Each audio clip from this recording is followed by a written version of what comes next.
Hello and welcome back to another episode of the Hokkaiden Gaijin. My name is Andrew Tormenti and I'm here once again to tell you guys all about Japan and more specifically Hokkaido. This week we're going to be talking about something that I had mentioned back in my first episode, which is the job I had at Interac. And today I'm going to be going through a lot more in-depth about what the job actually entails and how I came to have the job. Now, I will say with Interac, even though I ended up working in Sapporo, it wasn't exactly guaranteed that I was going to be put there. In fact, as I mentioned in my first episode, I wasn't really excited that I got put in Sapporo. I had put that I wanted to be in either Tokyo, Kyoto, or my number one pick was Sendai, because that is where I went before, back in my trip in 2014 when I went to Japan. And with a little bit more research, like I mentioned, I was super excited to get to Hokkaido. Now, first we're going to go through how I actually came to find the job at Interac. Interac is an assistant language teacher dispatch company, which means we're not technically the primary teacher going into the classroom. When you're in the classroom, it'll consist of a Japanese English teacher and you, the assistant language teacher, who is typically a native speaker of English. Now, I came across the job of Interac when I was searching for jobs in Japan in my last semester of school. And typically you have the two big ones. You have JET, which everybody and their mother knows what that is, and Interac. Interac you can call as maybe the little brother or little sister of JET, because JET is definitely the one that you really want to strive for. It's the one that everyone talks about is the best ALT company. And that's true. And I don't know about other parts of the world, but in the United States, JET is heavily contested with many different applicants, so it's pretty hard to get into. So that's where Interac comes in. Interac is typically a little bit easier to get into, even though the pays and benefits are a little less. Now, I came across Interac, like I mentioned, when I was searching in my last semester of school. I was looking through the different ALT positions and jobs, or just any job that could get me to Japan, and I came across Interac. Of course, I'll put a link in the description below to the Interac website so you guys can check it out for yourself, the job, the position, and all the ins and outs. Now, when applying for Interac, it does mention in the application form you should bring around $3,000 to $5,000 on your way to Japan.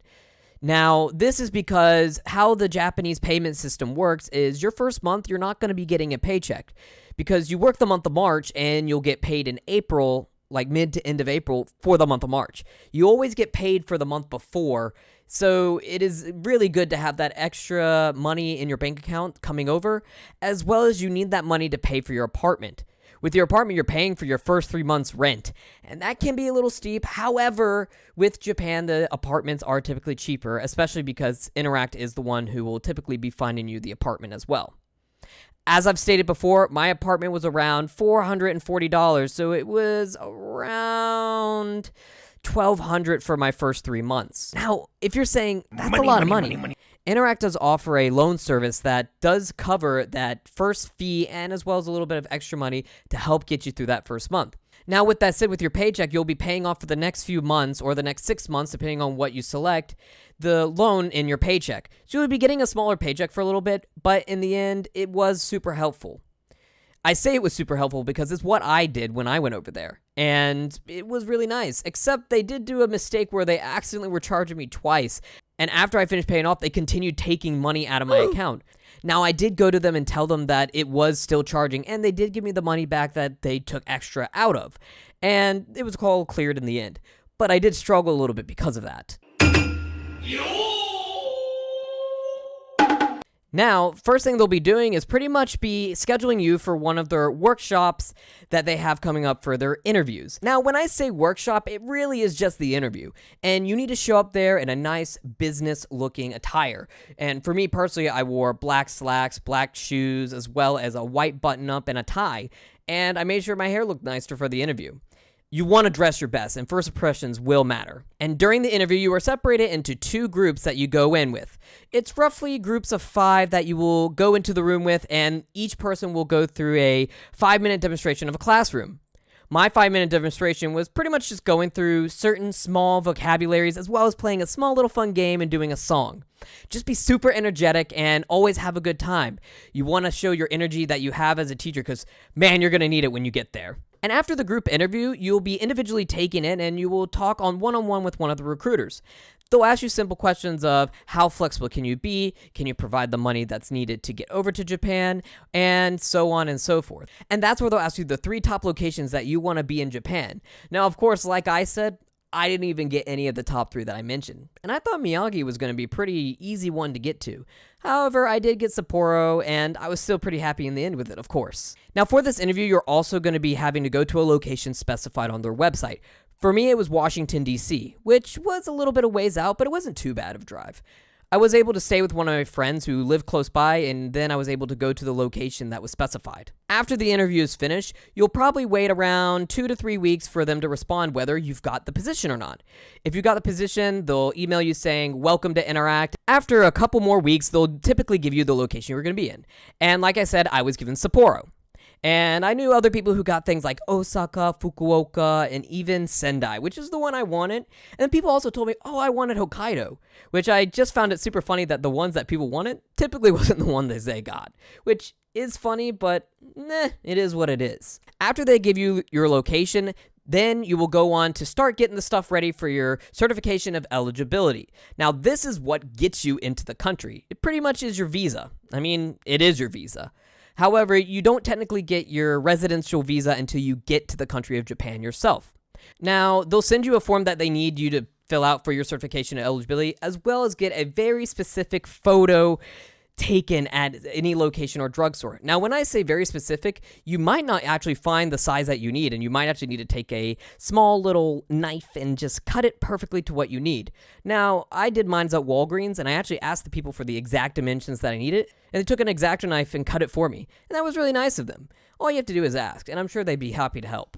Once you get this visa, it'll be roughly around 1 month in before you leave. For me, I got it in March because my launch day was April, and it goes right into your passport.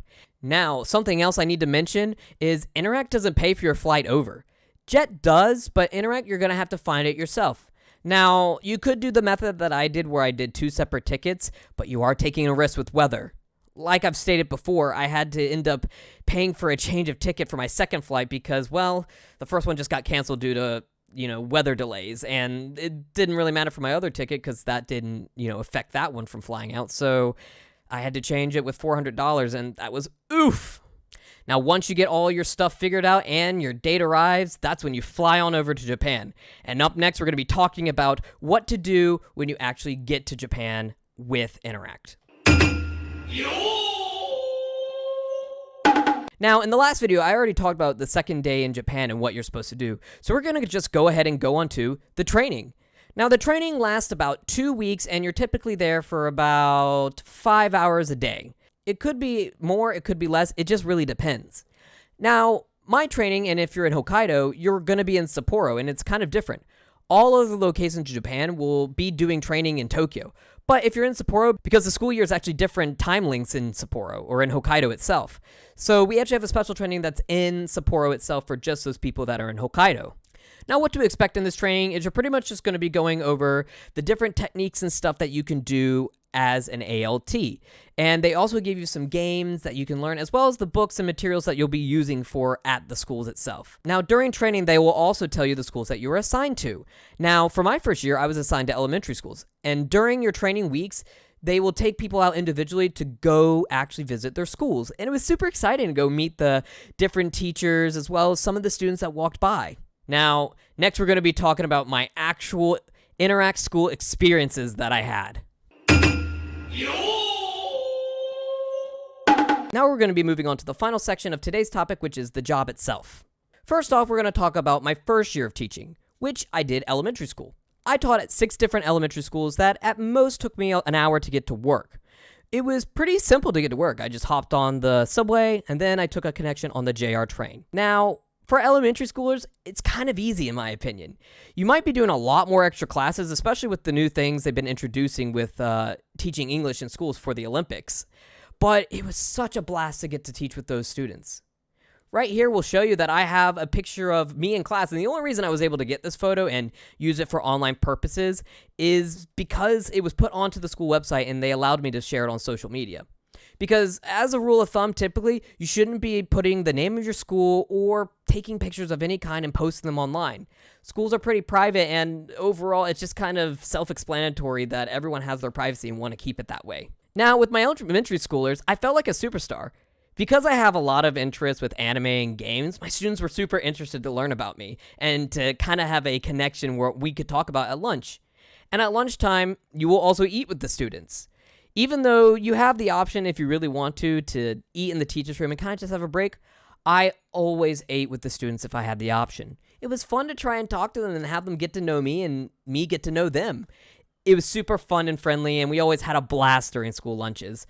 And the school lunches themselves, let's talk about that real quick. The school lunches themselves cost around 160 yen a day, but they are so good and pretty nutritional. You get a good portion, and typically you don't need to get a second helping. And typically you aren't actually allowed to get a second helping. And it was really cool how I got to try so many different dishes that I probably never would have in America. I was a pretty picky eater before coming to Japan, and then afterwards, I pretty much will try everything at least once. Now, I typically played a lot of games and did a lot of vocab studying with these elementary schoolers, and they just had a blast, and I had a blast with them. I very much enjoyed my first year teaching at Interac, and it's something that I will never forget. Now, my second year at Interac was a little bit change of pace.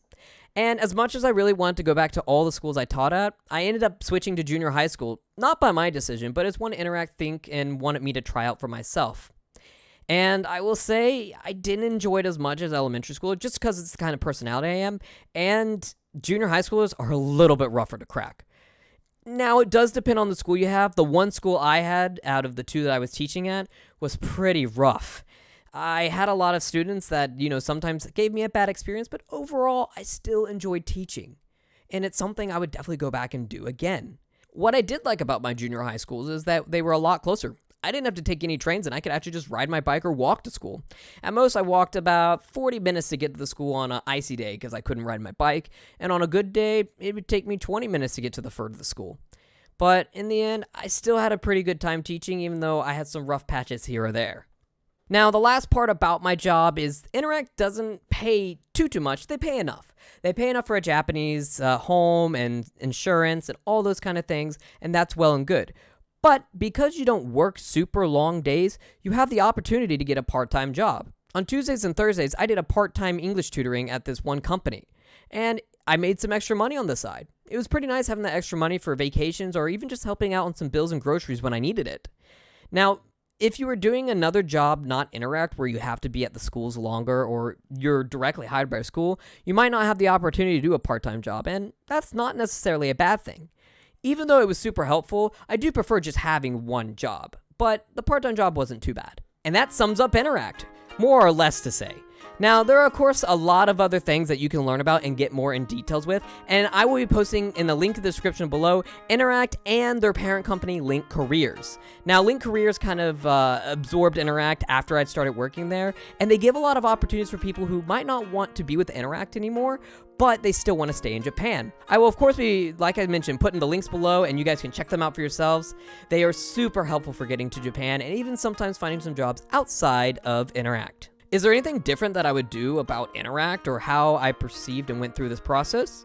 I think the only thing I would do differently is definitely getting enough money to not have to take the personal loan out with Interact. Even though it was super helpful for me, I wish I was able to just get a full paycheck every single month for those first 6 months working. It, like I said, was helpful for when I first got there, but in the long run, I do wish I would have just had a little bit more saved up before leaving for Japan, just so I was a lot more prepared. If you like today's topic, hit that thumbs up to tell me that you liked the video, as it does support the channel. And if you want to leave a comment below about today's topic or other things in Japan, I will get back to them as soon as possible. Last but not least, please hit that subscribe button and hit that bell for notifications on future Hokkaiden Gaijin episodes. Now, next time I'm going to finally be getting into more Hokkaido-specific things. These first few episodes were more trying to tell you the things about getting to Japan and settling here. This is a Hokkaiden Gaijin, and I will see you guys next time.